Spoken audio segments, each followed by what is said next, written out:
Hey, everybody, it's Mike Watson. Great to meet you today. I am announcing the start of a new podcast. And I know there's lots and lots of podcasts out there that you can listen to and follow. And I'll tell you what, this one's going to be different. This one's going to be very different from the others. And the reason is the basis of this podcast is to be different.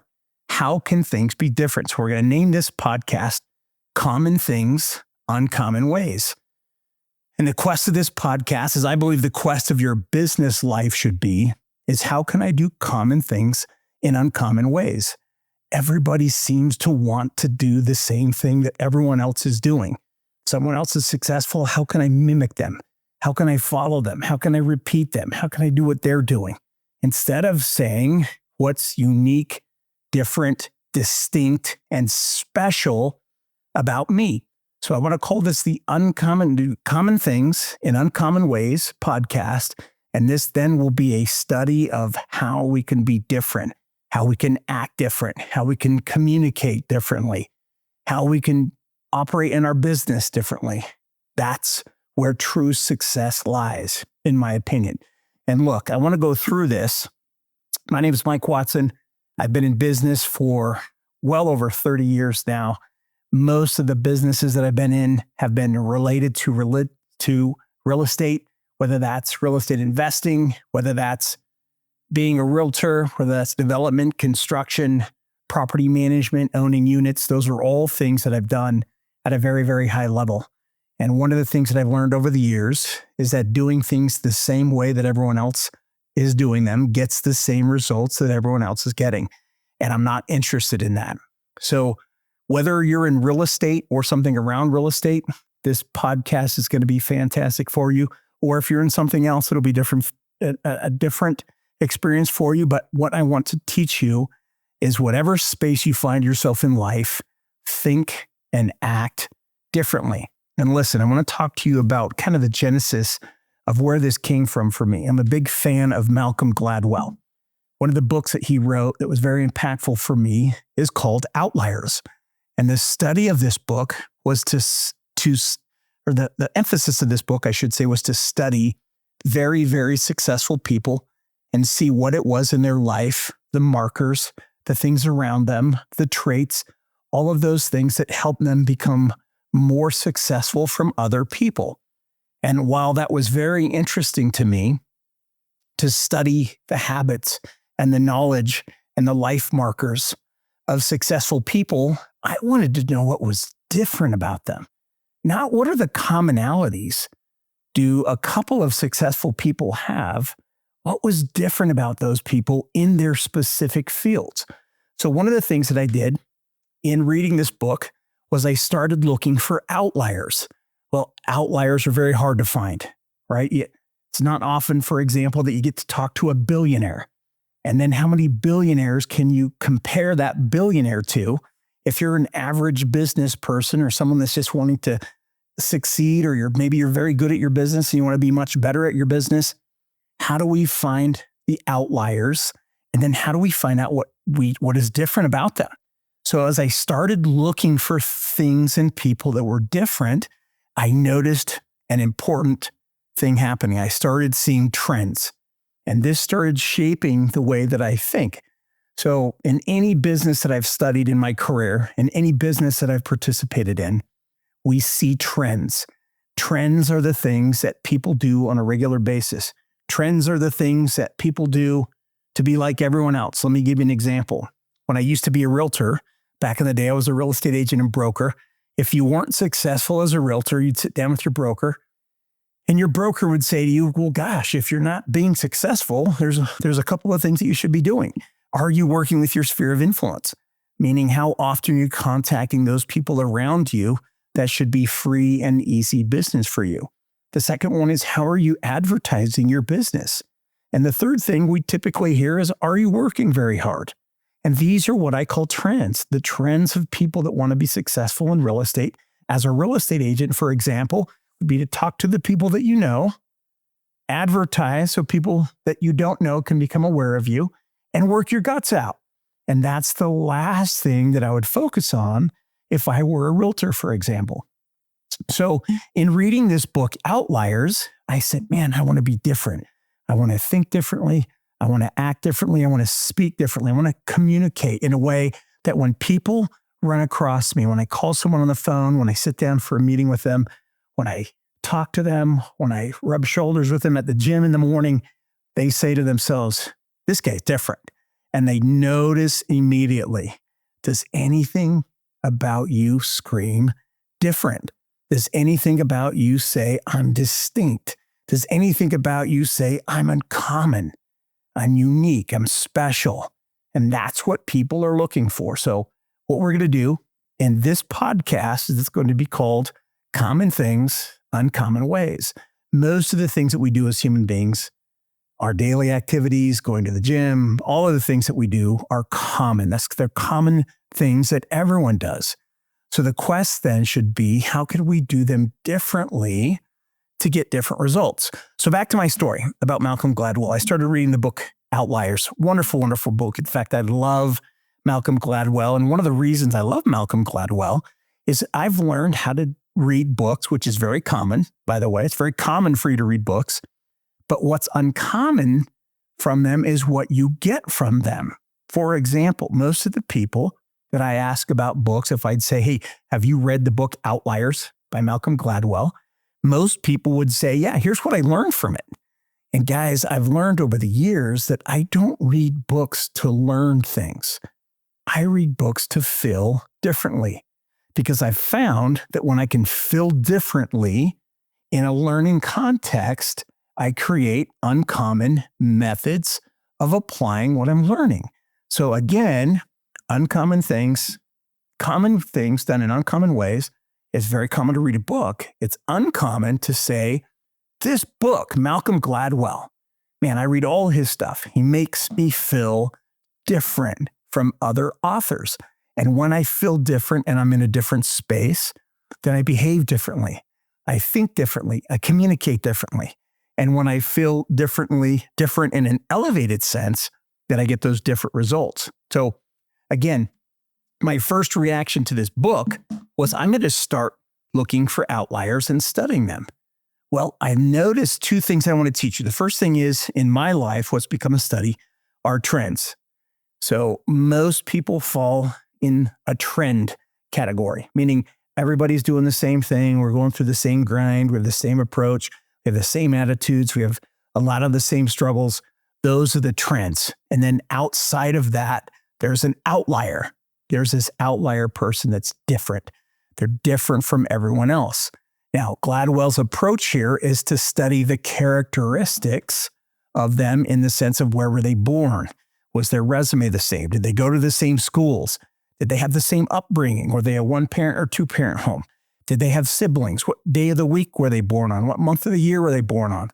We started looking for markers, and that was very important. But one of the things that I noticed in studying those outliers is that outliers, I learned very quickly, weren't just people.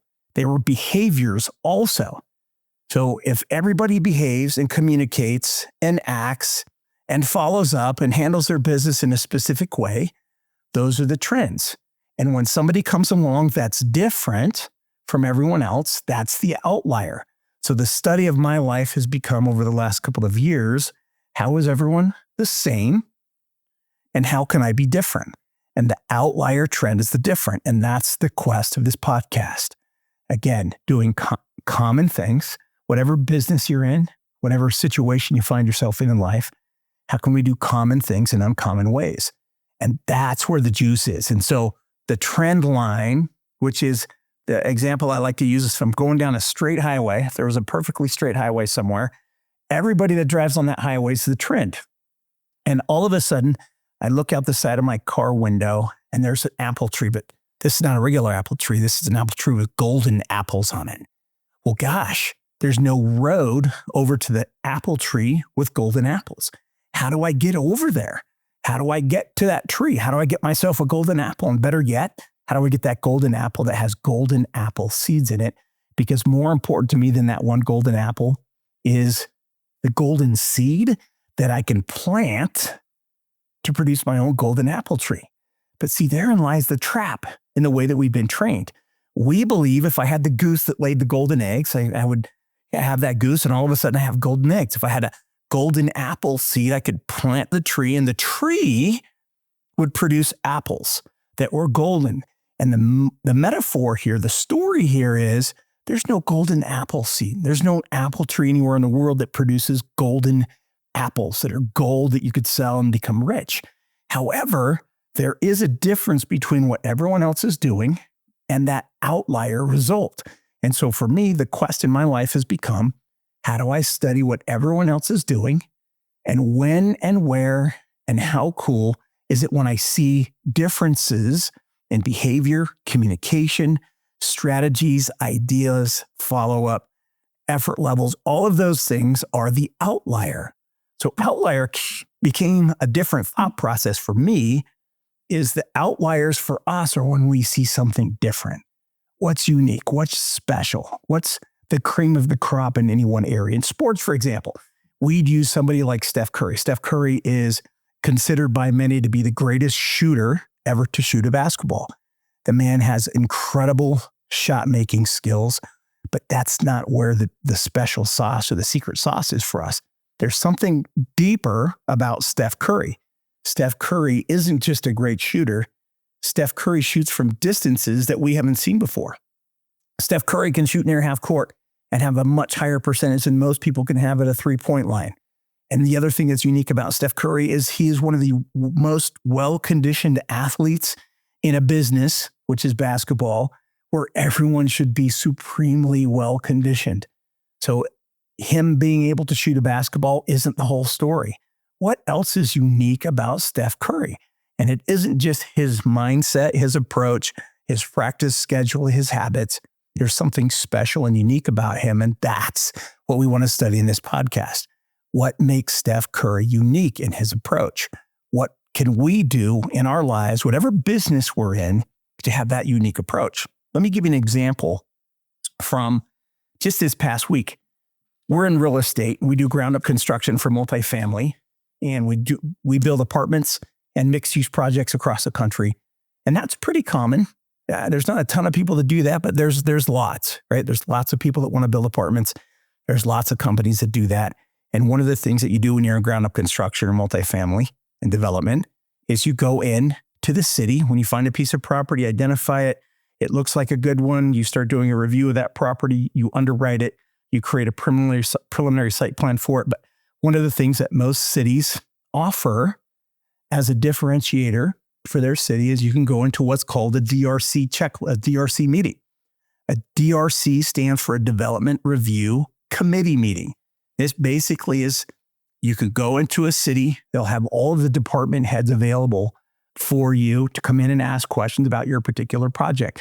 So if I'm put a property at 123 Jones Street under contract and I want to build a 50-unit apartment complex with 6 retail stores in front of it, I can draw that up and take it in, apply for a DRC meeting, Development Review Committee meeting, and I can submit that to those guys, and they will come in, and typically all of the department heads from the entire city will show up, and they'll tell you everything that you need to do to get that project approved, the construction drawings, the civils, get all of those things through the city to get it permit ready so that you can grab a building permit and move forward. Well, guess what?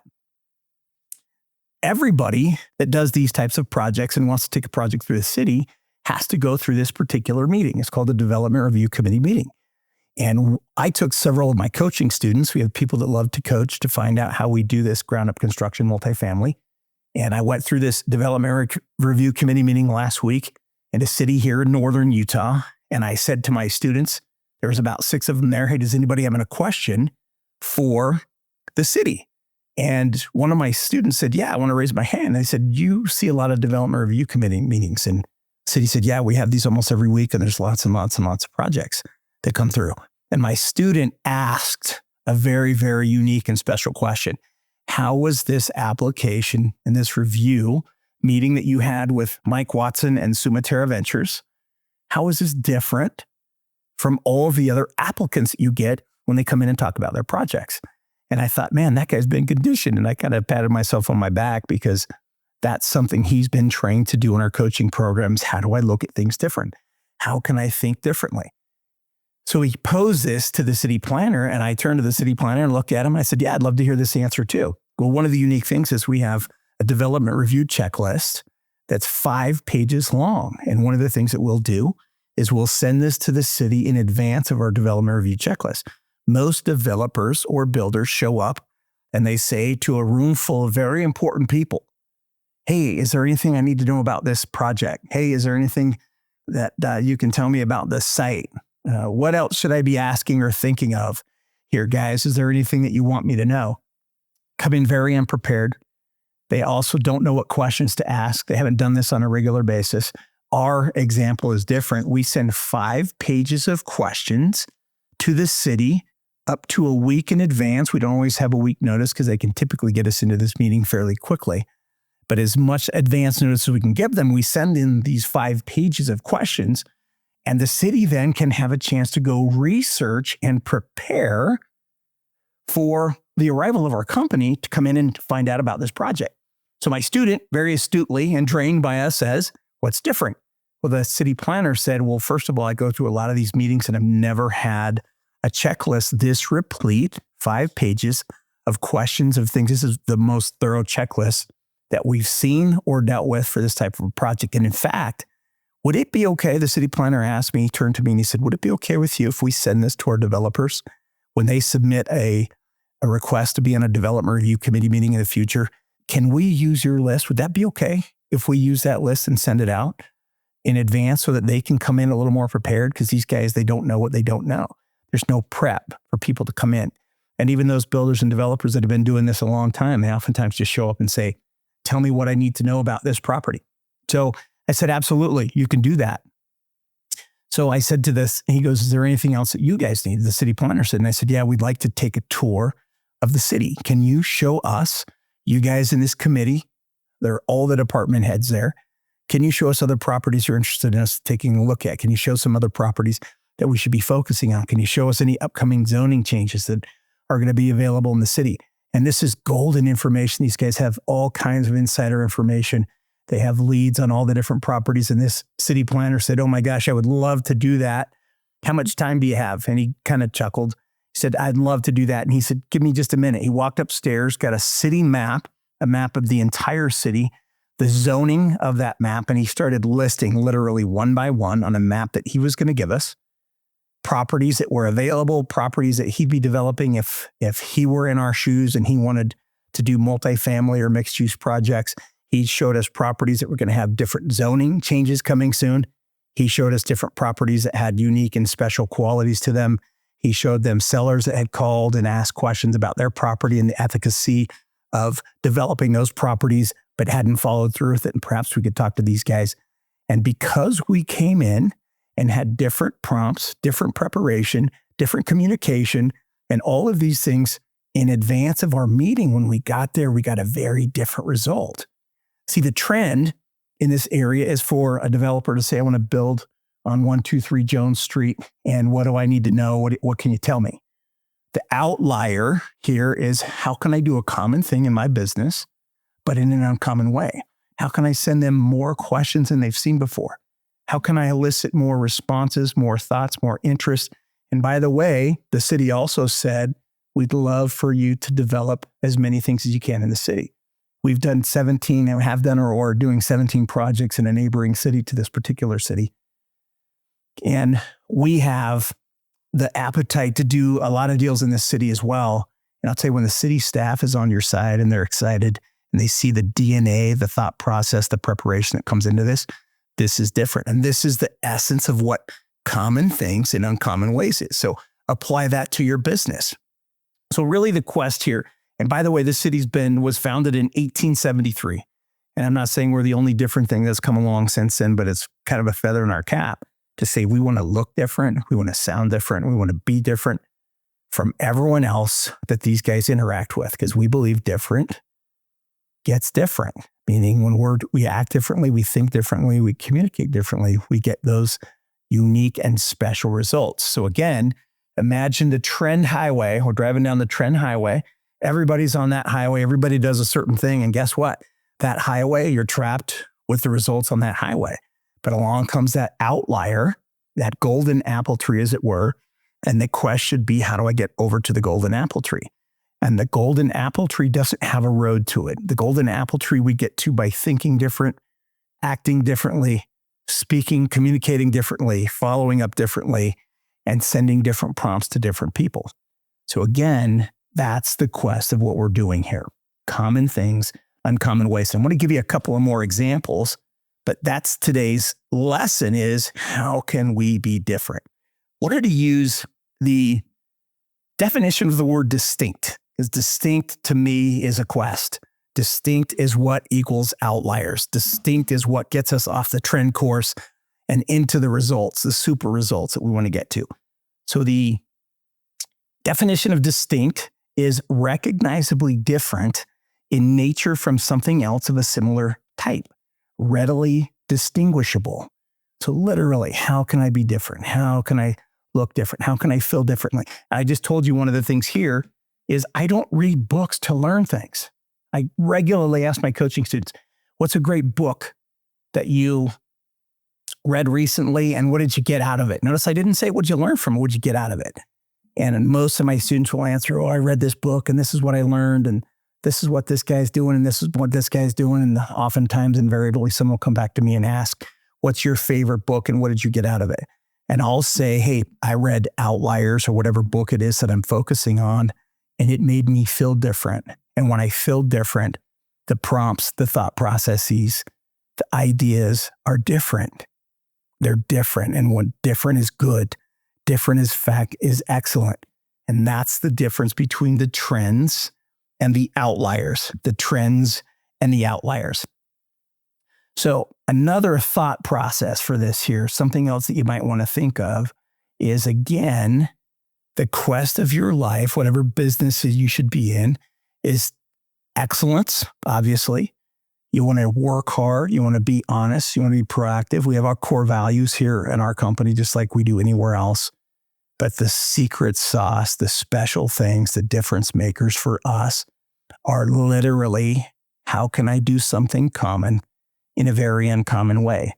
And this was a great example. I'm going to give you another example. The same property that went to the development review committee meeting, and we went through this process. We were very, very different and got a different result. We have a list of properties now in that city that we can start looking at that we're confident others are not looking at. That's one of the hard things in real estate. Everybody's looking at the same properties when it's listed for sale in the same way. If you're out driving around looking for sale signs, everyone can see the for sale sign. If you're looking on the MLS, the multiple listing service, everybody can get an agent and look on the multiple listing service. Everybody can look online on the different sales sites, Crexy and LoopNet. That's the trend. The uncommon thing, or the outlier here, the uncommon way, is to go to the city office and prepare and impress those guys to the level where they want to share with you the hidden gems that they know about. And there's always a bunch of them. And it isn't just that. It isn't just the city planner told me, hey, this is a great property. If I go put that property under contract and get it back in front of the city again, they will champion that project and help me get it through to a successful result because it was their idea. That's a buy-in from them because I've prompted them differently. So one of the other examples that I'll give you today as we start the quest to do common things in uncommon ways is another example is this same piece of property that we took to the development review committee meeting in the city that was founded in 1873. And again, we're not the only different person they've seen or group that they've seen since then, but we sure made some waves. I'll tell you what, they were super excited, got interaction with the mayor. The mayor sat me down and said, we want you to do as many projects in this city as you have done in our neighboring city. And what do I need to do to help you out to do that? And this is a mayor of a city asking me that. That's powerful. That's what powerful differences create, opportunities like that in your lifetime. It's very hard to find those unless you know how to create them. So the same property that we took into the city for their review is listed by an agent who happens to be a relative to the seller. And these sellers have owned this property for many, many, many, many years. Well, if I was an owner of a property and I owned it for many, many years, I would know all about it. It's my business in real estate to know about my properties. Well, these sellers are a little bit different. And I don't know if this was just an attempt on their part not to share any information, but the agent came, said, hey, the owners of the property are very old. They don't have a up-to-date knowledge on the property. So the seller's disclosures, with sellers generally will tell a buyer, here's everything I know about the property. And there are forms and checklists that they can use as a guide for all the things that they need to know about. Well, this seller comes back to us and says, well, my relatives, they're in between the ages of, I think it was 82 and 94, and these guys don't know anything. Well, one of the things that we do when we put a piece of property under contract is we send a weekly update letter to the seller. So we ask for long timelines to purchase the property because there's a lot of things that we need to check. Think 5 pages on our development review committee checklist. There's a lot of things that we need to check. Well, one of the things that we need to do in case we need more time, or in case we're also raising capital, is we send a replete letter or email each week to the seller, typically on Fridays, with a full list of everything that we've done that week. If there's results to tests or third parties, or we've had communications, or we've started to underwrite it, we've engaged different companies to start the process of drawing plans and civils and all of those things.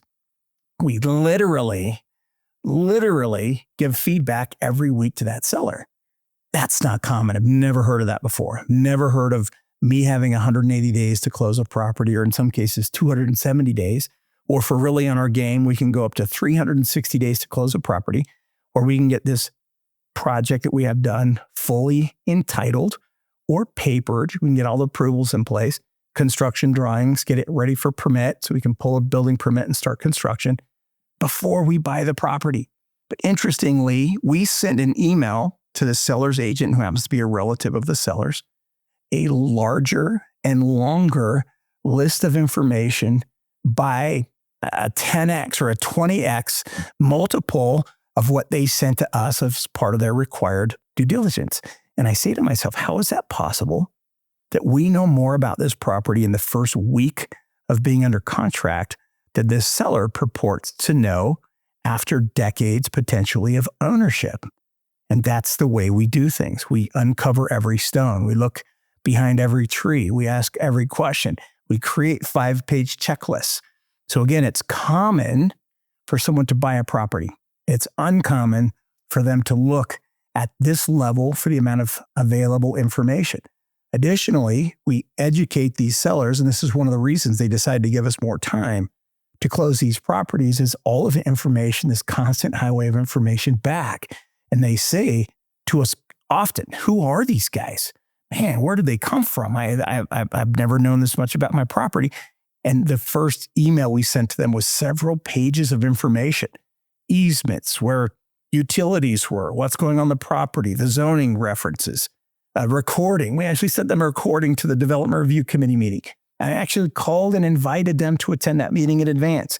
When in the world would a seller get invited to attend a buyer's development review committee meeting at a city? And I want them to come and experience that with us so they can see us in action, because they'll notice that this is a common thing for someone to want to buy my property. But the way these guys are handling it is very, very uncommon. We, in essence, are an outlier in the way that we're acting with these guys. We're an outlier in the way that we're communicating with them. We're an outlier in the way that we're sending them information that they don't even seem to know about their own property. And we've done it in the first week to 10 days that we were under contract. So again, this is another example of doing something common and in common ways. So welcome to the podcast. We're excited to have you here. And this is what the quest each episode is going to be, is examples of what everyone's doing and then how we can do them differently. And it isn't just, man, we're all driving on the same road, hoping for hoping that road leads to success. But it's also learning, hey, I'm passing a golden apple tree. Oh my gosh, look to the side of the road there. And it isn't just seeing that golden apple tree, the proverbial golden apple tree. It's finding a road to that apple tree when roads don't exist. If roads existed to that apple tree, everybody'd be standing over there enjoying a golden apple. And that's just not the way business works. That's not the way most of us, our minds work, unless we're trained to see things that others aren't seeing, to speak in ways that others aren't speaking. Now, real quickly, why would I send all this information to the seller? Some people might say, Mike, don't send all that information to the seller. You'll arm them with enough information that they might want to do this development on their own. My response back is, if they were going to do this development on their own, they would have done it a long time ago. They didn't need to meet me or my company or my partners to want to do this on their own. The fact of the matter is they haven't done this development on their own because they're not equipped to do developments on their own. They haven't paid the price. They haven't paid the dues, and they've looked at the trends. They said, hey, do I want to be a part of these trends? They haven't said, how can I be an outlier? So giving more information instead of less is a benefit. It's a difference maker. Some of the sayings that we have around here in our company are we're 100% transparent 100% of the time. You want to call me and say how the transaction's going? If the seller were to call me and say, how's the transaction going, Mike? I'd say, how long do you have? And I'd say, did you read the email last week that we sent the last couple of Fridays on these update emails that you're getting? Okay, so I want to be different. How can I be different? How can I look different, sound different, be different, but in a much, much more positive way so that the way that I think, the way that I communicate, the way that I interact is the outlier. It's not what day I was born. It's not what school I went to. It's not how many staff members I have. I can become the outlier through doing common things in uncommon ways. And that's the quest. So welcome aboard. Hey, this is going to be exciting. Some weeks we're going to talk about very specific things that we do, like communication. How do we communicate in a way that people don't get communicated with? The second thing that we'll do often is, how can I be so self-introspective that I can see how I look and sound? How can I look and sound different from everyone else, different than everyone else? How can I do that? Next one might be, how do I communicate differently? So at some points, we're going to study the action of being uncommon and examples of being uncommon.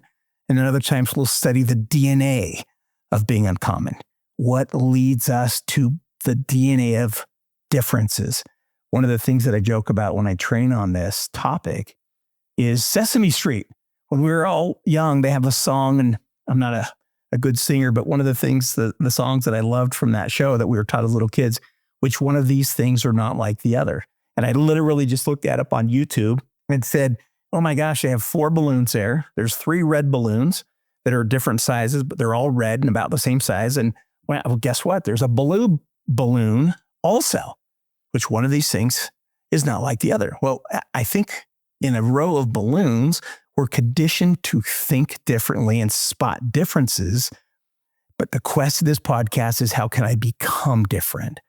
How can I act differently? How can I communicate differently? How can I create business offerings and interactions that are so poignant and powerful that a city that was founded in 1873 says at the end of the meeting, we have never seen a request for information like we have with your city, with your company. And we've never asked someone, can we use your form to send it to other people? And I'll tell you what, we've created a relationship with the city that if we call them, we need something, they're going to produce it. So again, how do we think differently? How do we act differently? How do we communicate differently?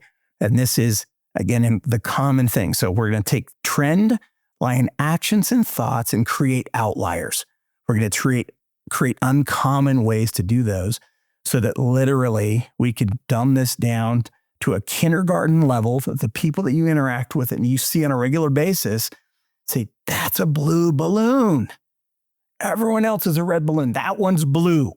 That balloon is blue. I'm interested in blue. The blue balloon, not just because it's blue, but because it's different. So those are going to be the studies. I hope you join us. If you've enjoyed what you've seen here today, gosh, subscribe, share, like, comment. All of those things are fantastic. We'd love to hear your feedback on this different approach that we're going to take here. And again, I don't hear about this type of approach really anywhere. We're going to have very specific examples in the coming weeks. So we'd love, love, love to do that. Now, we're going to end each podcast with what we call the one thing. The one thing is the challenge that hopefully if you're driving in your car listening, welcome aboard, man. We're glad you made it today. If you're in your office listening to this, whatever you're doing, stop. That's driving a vehicle, pull over to the side of the road. If you're in your office, turn your phone off for a minute. What's the one thing you gathered from today's podcast that's going to be different for you? How are you going to think differently? How are you going to act differently? How are you going to communicate differently? So again, the quest here is to do the same types of things others are doing them, but to analyze them, approach them, communicate them, review them, underwrite them, document them in a way that's so unique that you stand out positively everywhere you go.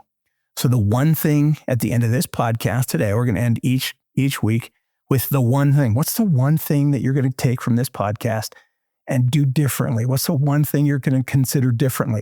What's the one thing that you're going to personally do to stand out, to look different, to act differently? That's the one thing. So again, welcome aboard our podcast, Common Things, Uncommon Ways. The results you get can change if you will change. One of the things I say all the time to people say, hey, I want this result, or I want that result, or I want this result. I'm going to ask the universe for this result. And let me teach you something here. You don't get what you want. You get who you are. And if you want what you get to change, then who you are has to change. And you have to be different. You have to be distinguishable. You have to be distinct. So take your one thing, and we'll see you on the flip side on our next episode. Talk to you soon.